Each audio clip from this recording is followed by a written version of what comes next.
בית אביחי בירושלים חוגג 75 שנות תרבות ישראלית בשורה של אירועים מיוחדים. מופעי מקור, מחוות לאומנים ישראלים, אירועי ספרות אינטימיים, סיורים מודרכים, קבלות שבת בחצר הירושלמית, רטרוספקטיבה לאומן אנטולי קפלן בתערוכת ציור מחושף, וחגיגה לכל המשפחה בפסטיבל בית חולים לספרים. לפרטים מלאים ולהזמנת כרטיסים, היכנסו לאתר בית אביחי.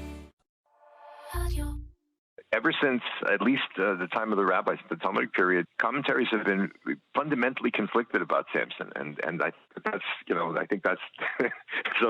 If we're conflicted about Samson as a personality today, it's got a long heritage. What does the Talmud tell us then? The rabbis themselves split down two very clear lines. One side was profoundly. It didn't know what to do with him because on the one hand, he was a judge, and on the one hand, he saved Israel, and he did all these wonderful things, and he was phenomenally strong. On the other hand, they were really not happy with certain aspects of his behavior. So, for example, there's almost a universal top theme of measure for measure. You do X, you get paid back in the same coin. So the rabbis in Tractate Sota say that Samson was blinded because he followed his eyes. He kept falling in love with non-Jewish and then Philistine women, and he says, I want her, and since he followed his eyes were taken out. So in other words, so the rabbis were willing to recognize the fact that he made contributions. On the other hand, they were less than happy with a lot other parts of his behavior. You want to call it boorish, you want to call it brutish, you want to call it sort of like overly lusty. You have your choice. Mm-hmm. On the other hand, there's another line of interpretation which sees Samson as totally fine. He was righteous. He was a tzaddik. And he was really one of the best, and God's spirit spoke from his throat. So you have two kinds of really very, very, very starkly contrasting kind of approaches. And this continues saying, he was wonderful. Yeah, okay, he had some flaws, but the good outweighed the bad. And then you have sort of realists like Tucker Avenel, who was a politician himself, so he sort of be appreciated. He says, listen, sometimes, in order to be able to save the Jewish people, or in order to get what has to get done, you need to have tactics, you need to have personalities, which are not the person that maybe you would want your daughter to bring home as a prospective groom. Samson was what the people needed. So there's essentially wrong with being sort of a bit of a wild man, or being a bit on the muscly side. Right. But maybe it's not ideal. But every single circumstance requires has a certain requirements. Okay. And then you have sort of positions in the middle. There was a really fascinating guy who was the rabbi of Kandia, and he said that what was wrong with what can you say wrong with Samson?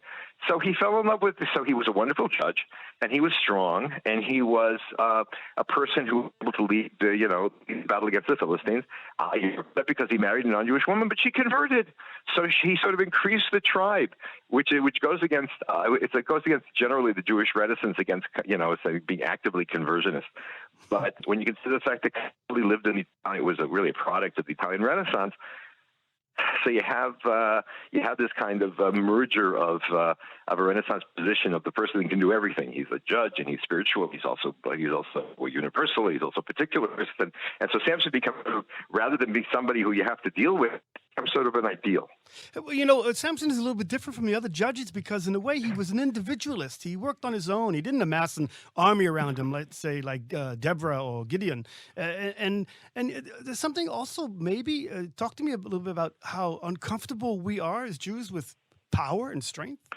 Oh, that's interesting. That the whole question about the sort of reshaping of the Jew in the modern era partly revolves around Samson. I mean, one of Jabotinsky's most famous works is a novel called Samson, which Samson is the hero, and he becomes a prototype because Jewish power, and it fits in the idea of Jabotinsky's image of the Jew as having, instead of being broken and bent and stuff like that, about being proud and having dignity and the whole song, the whole Beitar song expresses that. It's called the Hadar HaBeitari, standing up. And the new Jew, and it also echoes on the left as well in terms of the new Jew, the muscular Jew, and so on, and going back to work in the fields and so on and so forth.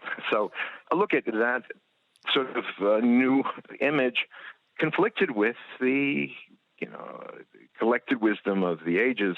Wasn't it Prime Minister Levi Eshkol who says, how should Israel be looked about? That poor Samson, on the one hand, we're very powerful, but we have to sort of can't flaunt it because that'll make the nations of the world upset with us, and they'll and we shouldn't, and as you said, we shouldn't go off on our own and act unilaterally because that'll get everybody upset. And on the other hand, the response to that was the Ben-Gurion sort of thing, like, who cares? Like, we'll do what we have to do, and it's more important than what the Jews do than what the Gentiles say. What about this idea of martyrdom, where he went and pulled down the temple on top of himself? I mean, for Jews, we don't do that.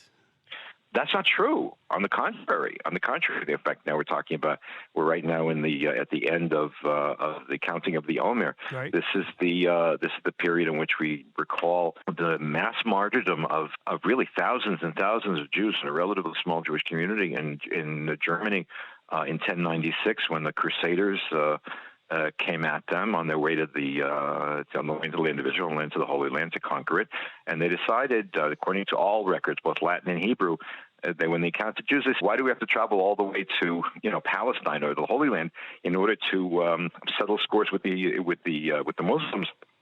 Let's settle scores with the Jews first, and they can either convert or we'll kill them, and this way we'll get rid of them either way. And the Jews, when they were able to, actually did fight back. It's one of these things that people don't know. The Jews were not always passive. We know for a fact that they put on armor and took swords, and they tried to beat back the Crusaders who came to attack them, but they were overwhelmed. And at that point, according to the Chronicles, not only did they let themselves be killed rather than in masses, rather than convert, hundreds and hundreds and hundreds actually either took their own lives and even killed each other, Masada-like. Wow. So that they don't fall in the hands of the Crusaders and be force converted. This is especially true, it's horrific to say, but even they wanted to save their children from hell. So they actually killed their own children so they don't get kidnapped and raised as Christians and then end up being consigned to the fires of hell after they die because they won't be Jews anymore. Well, you talk about Europe in the Middle Ages. I mean, even in Prague, the golem is a kind of a Samson, isn't it? The idea that Jews have to stand up for themselves it's pop up. It's not a rarity. We have this sort of in Israeli schools. You have this sort of idea that Bar Kokhba died, and then the Shomer arose in the 19th century, and Jews never defended themselves. It's not true. Mm-hmm. They defended themselves in the Crusades. They defended themselves, interestingly, against the Christian conquerors of Spain, 711, shoulder to shoulder with the Muslims, interestingly. And the same thing, they fought shoulder to shoulder with the Muslims against the Crusaders in Jerusalem in 1099. And whenever the opportunity was there, for example, we know that there were synagogues in Poland that were built like fortresses. One of them even had cannon on the roof so that they could defend themselves against, it's a little early called pogroms, but against attacks. That didn't often happen. They should defend themselves and stand up. Well, Samson is also seen, even in modern Israel, you talk about the new Jew. I mean, in the 1948 war, the War of Independence, we had a unit called Samson's Foxes, right? And then also you had a military unit later on called Shimshon, worked in the Gaza Strip. And then also you have in Israel Samson gyms, because, I mean, everybody wants to be the strong man, right? Right. No, there is definitely a... that part is actually taken. I mean, in other words, the idea that you have to, that the sort of passivity that, which is, as I said, is something of a caricature, but this idea of the passive Jew, the one who sort of like lets the waves break over him and keeps his head down in order to try to survive, which was was a realistic and successful policy, for a long, because we admire the warrior. In fact, it's interesting, one of the leading, I'm not going to mention names, but one of the leading anti-Zionist Jewish intellectuals in America, he's also says that there's a fundamental inversion or even perversion of the idea of the strong Jew, because the natural state of the Jew is to be feminine, passive, and in exile. That's our natural state. So the idea of the male Jew, the more aggressive Jew, the strong Jew, that's actually an inversion or even a perversion of Jewishness. Which means, if he's wrong, but the point is that that there's in certain circles, there's a very strong reaction against this sort of like, Jews who are still living in exile. Mentality. I was very close with a prominent Jewish Upper West Side intellectual in New York, really a lovely, lovely man. But it was a classic sort of, socialist, intellectual type from the, who likes to, eat bagels on Sunday morning. So we weren't having drinks at his house.